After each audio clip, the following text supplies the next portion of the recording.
Welcome back to clean news Rajasthan. चलिए देखते हैं राजस्थान की 15 फटाफट बड़ी खबरों को। राजस्थान में प्री मानसून सक्रिय, बारिश और तेज आंधी का अलर्ट। राजस्थान में प्री मानसून गतिविधियां तेज हो गई हैं। मौसम विभाग केंद्र जयपुर ने अगले 24 घंटों के दौरान बीकानेर, जयपुर, भरतपुर और अजमेर संभाग के कुछ क्षेत्रों में तेज बारिश, मेघ गर्जन और आंधी की संभावना जताई है। विभाग के अनुसार हवा की रफ्तार 50 से 60 किलोमीटर प्रति घंटा तक पहुंच सकती है। मौसम में बदलाव से लोगों को भीषण गर्मी से राहत मिलने की उम्मीद है। प्रशासन ने लोगों से खराब मौसम के दौरान सावधानी बरतने और सुरक्षित स्थानों पर रहने की सलाह दी है। किसानों को भी मौसम अपडेट पर नजर रखने को कहा गया है। बोर्ड आयोगों में नियुक्तियों की उम्मीद, राजनीतिक हलचल तेज। राजस्थान में बोर्डों, आयोगों और अकादमियों के रिक्त पदों पर जल्द नियुक्तियों की संभावना को लेकर राजनीतिक गतिविधियां तेज हो गई हैं। आरपीएससी और माध्यमिक शिक्षा बोर्ड में नई नियुक्तियों के बाद अब अन्य संस्थाओं में भी पद भरने की उम्मीद बढ़ी है। भाजपा सरकार के 2.5 साल पूरा होने के साथ ही दावेदार नेताओं ने सक्रियता बढ़ा दी है। राजनीतिक गलियारों में नियुक्तियों को लेकर चर्चाओं का दौर तेज है। माना जा रहा है कि सरकार जल्द ही विभिन्न बोर्डों और आयोगों में नई नियुक्तियों को अंतिम रूप दे सकती है। कोटा से दिल्ली, अहमदाबाद समेत कई शहरों के लिए एसी बसें जल्द। राजस्थान रोडवेज ने यात्रियों की लंबे समय से चली आ रही मांग को देखते हुए कोटा से कई प्रमुख शहरों के लिए नई एसी बस सेवाएं शुरू करने की तैयारी तेज कर दी है। प्रस्तावित सेवाओं के तहत कोटा से जोधपुर, उदयपुर, दिल्ली और अहमदाबाद के लिए वातानुकूलित बसों का संचालन किया जाएगा। रोडवेज का मानना है कि इससे यात्रियों को अधिक आरामदायक और बेहतर यात्रा सुविधा मिलेगी। नई बस सेवाओं से पर्यटन, व्यापार और आवागमन को भी बढ़ावा मिलने की उम्मीद है। विभाग जल्द ही रूट, समय सारणी और किराए से संबंधित विस्तृत जानकारी जारी करेगा। बांधों से जुड़े 7 विकास कार्यों पर खर्च होंगे 60 लाख रुपए। जल संसाधन विभाग ने बांधों से जुड़े 7 महत्वपूर्ण विकास कार्यों के लिए 60 लाख रुपए खर्च करने की योजना बनाई है। इन कार्यों का उद्देश्य जल संरचनाओं को मजबूत करना, रखरखाव में सुधार लाना और जल प्रबंधन को अधिक प्रभावी बनाना है। विभाग के अनुसार परियोजनाओं में पूरा होने की सिंचाई व्यवस्था को लाभ मिलेगा और जल संरक्षण क्षमता भी बढ़ेगी। अधिकारियों ने बताया कि विभिन्न बांधों पर मरम्मत, सुरक्षा और आधारभूत सुविधाओं से जुड़े कार्य प्राथमिकता के आधार पर किए जाएंगे। इससे किसानों और स्थानीय क्षेत्रों को बेहतर जल उपलब्धता सुनिश्चित करने में मदद मिलेगी। प्री मानसून बारिश से चित्तौड़गढ़ में खरीफ बुआई ने पकड़ी रफ्तार। चित्तौड़गढ़ जिले में प्री मानसून बारिश ने खरीफ सीजन की शुरुआत को नई गति दे दी है। अच्छी बारिश के बाद किसानों ने खेतों की बुआई का काम तेज कर दिया है, जिससे कृषि गतिविधियां बढ़ गई है। बीज, खाद और कृषि उपकरणों की खरीद के लिए बाजारों में किसानों की भीड़ उमड़ पड़ी है। कृषि विशेषज्ञों का मानना है कि समय पर हुई बारिश फसलों के लिए लाभदायक साबित हो सकती है। किसानों ने इस बार बेहतर उत्पादन की उम्मीद जगी है। मौसम की अनुकूल परिस्थितियों ने ग्रामीण क्षेत्रों में उत्साह का माहौल बना दिया है। पीएम श्री स्कूलों ने बढ़ाया राजस्थान का मान, देश में 3रा स्थान। राजस्थान के पीएम श्री स्कूलों ने राष्ट्रीय स्तर पर बड़ी उपलब्धि हासिल की है। क्लीन और ग्रीन स्कूल रेटिंग में प्रदेश को देश भर में 3रा स्थान मिला है। यह उपलब्धि स्कूल में स्वच्छता, पर्यावरण संरक्षण और हरित पहल को बढ़ावा देने के प्रयासों का परिणाम मानी जा रही है। शिक्षा विभाग के अनुसार स्कूल परिसरों में स्वच्छ वातावरण, जल संरक्षण, ऊर्जा बचत और पौधारोपण जैसी गतिविधियों को प्राथमिकता दी गई है। इस सफलता से प्रदेश के शिक्षा क्षेत्र को नई पहचान मिली है। अधिकारियों ने इसे छात्रों और शिक्षकों के संयुक्त प्रयासों का परिणाम बताया है। कागज से क्लिक तक बीजेपी का पेपरलेस संगठन अभियान शुरू। भारतीय जनता पार्टी ने संगठनात्मक कार्यों को आधुनिक बनाने के लिए पेपरलेस व्यवस्था की दिशा में बड़ा कदम उठाया है। डिजिटल ट्रेनिंग कार्यक्रमों के माध्यम से कार्यकर्ताओं और पदाधिकारियों को तकनीकी रूप से प्रशिक्षित किया जा रहा है। पार्टी का उद्देश्य बैठकों, दस्तावेजों और संगठनात्मक प्रक्रियाओं को डिजिटल प्लेटफॉर्म पर लाना है, जिससे पारदर्शिता और कार्यकुशलता बढ़ सके। इस पहल के तहत डिजिटल टूल्स के उपयोग पर विशेष जोर दिया जा रहा है। पार्टी नेताओं का कहना है कि यह प्रयोग संगठन को नई दिशा देगा और भविष्य की जरूरतों के अनुरूप कार्यशैली विकसित करेगा। आरबीएससी चेयरमैन बने हनुमान सिंह राठौर, एनईपी लागू करने पर जोर। राजस्थान माध्यमिक शिक्षा बोर्ड के नए चेयरमैन हनुमान सिंह राठौर ने पदभार ग्रहण कर अपनी प्राथमिकताएं स्पष्ट की।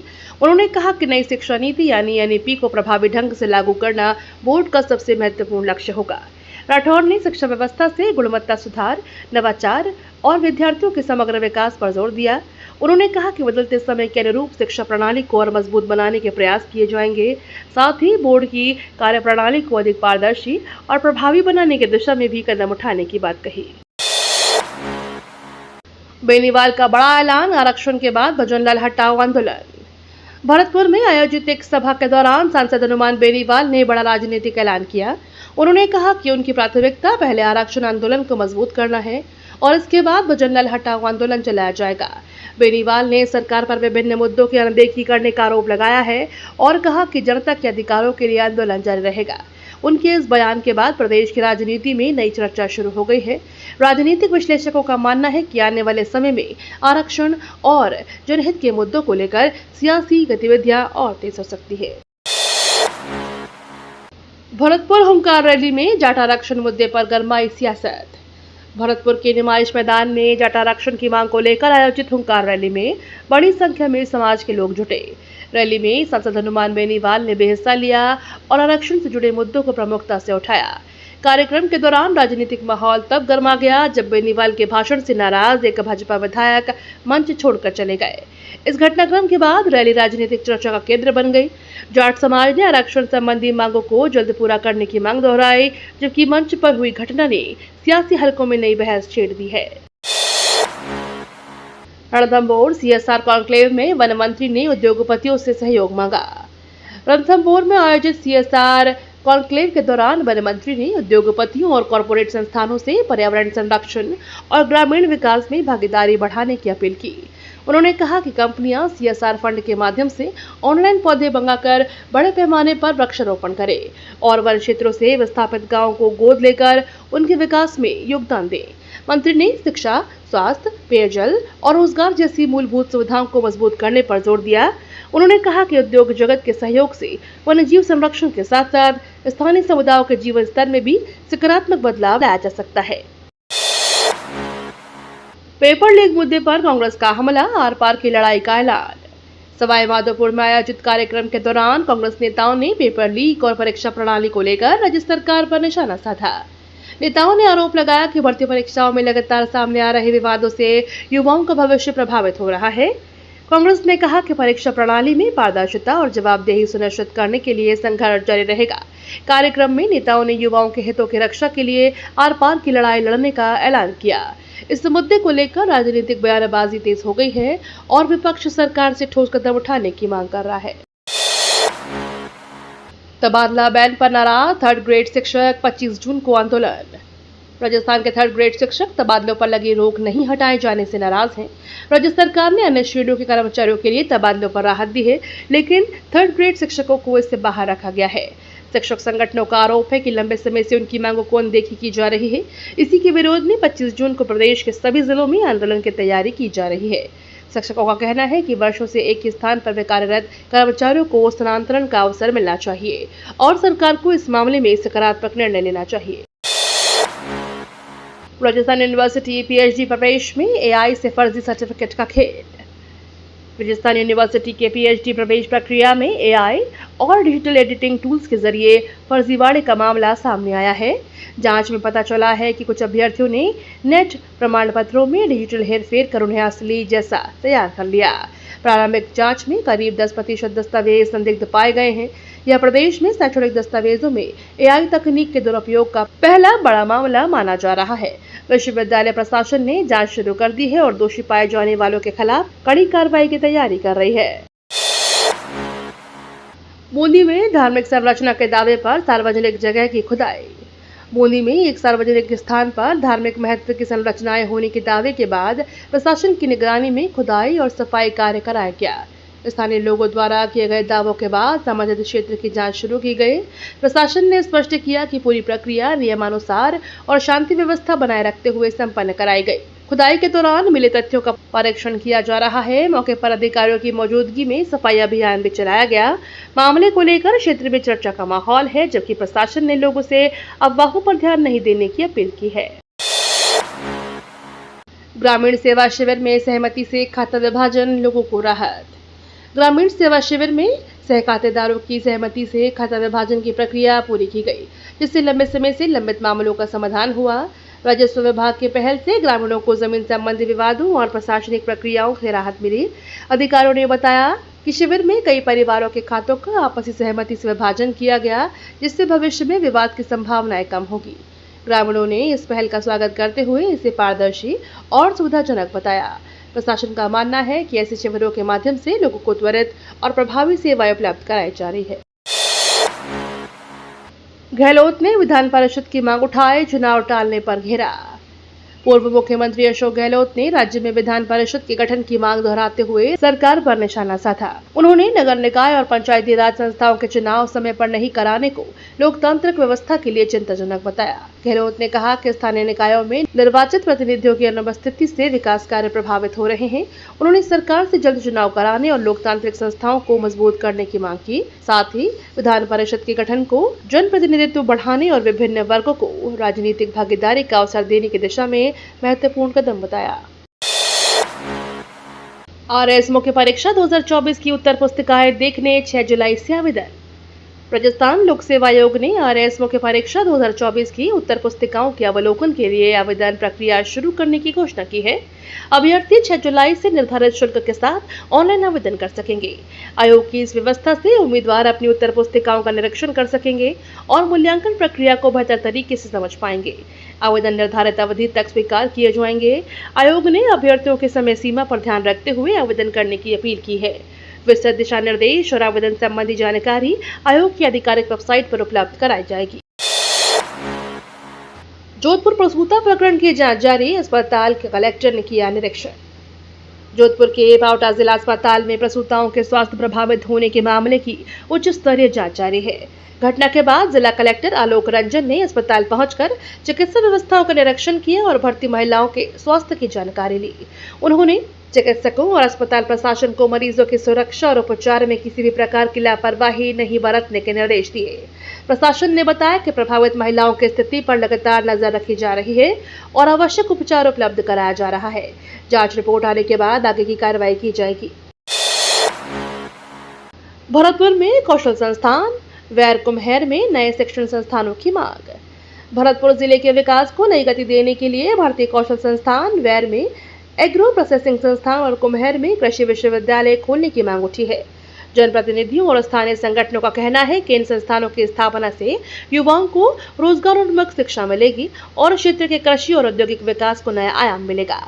मांग के अनुसार कौशल विकास, कृषि अनुसंधान और खाद्य प्रसंस्करण से जुड़े अवसर बढ़ेंगे। स्थानीय लोगों का मानना है कि इन परियोजनाओं से लागू होने से भरतपुर क्षेत्र शिक्षा और रोजगार के क्षेत्र में नई पहचान बना सकेगा। आधुनिक तकनीक से बदलेगी खेती, कृषि विभाग करेगा नया समझौता। राजस्थान में खेती किसानी को आधुनिक बनाने की दिशा में कृषि विभाग बड़ा कदम उठाने जा रहा है। विभाग आफरी और काजरी के साथ समझौता ज्ञापन यानी एमओयू करेगा, जिसके माध्यम से किसानों तक नई तकनीक, अनुसंधान और नवाचार आधारित कृषि पद्धतियां पहुंचाई जाएंगी। इससे पहल का उद्देश्य कृषि उत्पादन बढ़ाना, लागत कम करना और किसानों की आय में वृद्धि करना है। विशेषज्ञों का मानना है कि आधुनिक तकनीकों और वैज्ञानिक तरीकों के उपयोग से खेती अधिक लाभकारी बनेगी। यह सहयोग प्रदेश में कृषि क्षेत्र के विकास को नई दिशा देने में महत्वपूर्ण साबित हो सकता है। सिरोही का उड़वारिया बना मिनी ब्राजील, फुटबॉल से बनाई पहचान। सिरोही जिले का उड़वारिया गांव फुटबॉल के प्रति अपनी जुनून के कारण अब मिनी ब्राजील के नाम से पहचान बना रहा है। सीमित संसाधनों के बावजूद गांव के युवाओं ने खेल के क्षेत्र में उल्लेखनीय सफलता हासिल की है। फीफा वर्ल्ड कप के माहौल के बीच गांव अपने फुटबॉल प्रेम को लेकर चर्चा में है। यहाँ के खिलाड़ियों ने अपने कोच को अनोखी गुरु दक्षिणा देकर सम्मानित किया, जिससे सभी का ध्यान आकर्षित किया। खेल विशेषज्ञों का मानना है कि समर्पण और मेहनत के बल पर यह गांव प्रदेश में ग्रामीण खेल विकास का प्रेरणादायक उदाहरण बन गया है। महिला आरक्षण बिल के बावजूद टिकट वितरण में पीछे भाजपा कांग्रेस। एडीआर और नेशनल इलेक्शन वॉच के विश्लेषण में राजनीति में महिला भागीदारी की हकीकत सामने आई है। महिला आरक्षण बिल में 33% आरक्षण का प्रावधान किए जाने के बावजूद राजस्थान में प्रमुख राजनीतिक दल इस लक्ष्य से काफी दूर दिखाई देते हैं। आंकड़ों के अनुसार विधानसभा और लोकसभा चुनाव में भाजपा और कांग्रेस ने कुल उम्मीदवारों में केवल 9.8% महिलाओं को टिकट दिया। रिपोर्ट ने राजनीतिक दलों की प्रतिबद्धता का सवाल खड़े किया है। विशेषज्ञों का मानना है कि केवल कानून बनाने से नहीं बल्कि टिकट वितरण में महिलाओं की भागीदारी बढ़ाने से राजनीतिक प्रतिनिधित्व में वास्तविक बदलाव आएगा। भीषण गर्मी से जीवन रक्षक दवाओं का स्टॉक खराब होने का खतरा। लगातार बढ़ते तापमान का असर अब जीवन रक्षक दवाओं पर भी दिखने लगा है। विशेषज्ञों के अनुसार अत्यधिक गर्मी के कारण इस साल करीब 20% तक हीट सेंसिटिव दवाओं का स्टॉक प्रभावित होने का खतरा रहता है। तापमान नियंत्रण, भंडारण और परिवहन की कमी दवाओं की गुणवत्ता पर असर डाल सकती है, जिससे उनकी प्रभावशीलता घटने की आशंका बढ़ जाती है। स्वास्थ्य विशेषज्ञों ने दवा विक्रेताओं और अस्पतालों को निर्धारित तापमान पर दवाओं के संरक्षण की सलाह दी है। साथ ही मरीजों से भी दवाओं को सुरक्षित स्थान पर रखने और उपयोग संबंधी निर्देशों का पालन करने की अपील की है। राजस्थान में यूसीसी की तैयारी, लिव इन रिश्तों का भी होगा पंजीयन। राजस्थान सरकार ने समान नागरिक संहिता यानी यूसीसी लागू करने की दिशा में कदम बढ़ाते हुए एक समिति का गठन किया है। समिति राज्य में यूसीसी के विभिन्न पहलुओं का अध्ययन कर अपनी सिफारिशें सरकार को सौंपेगी।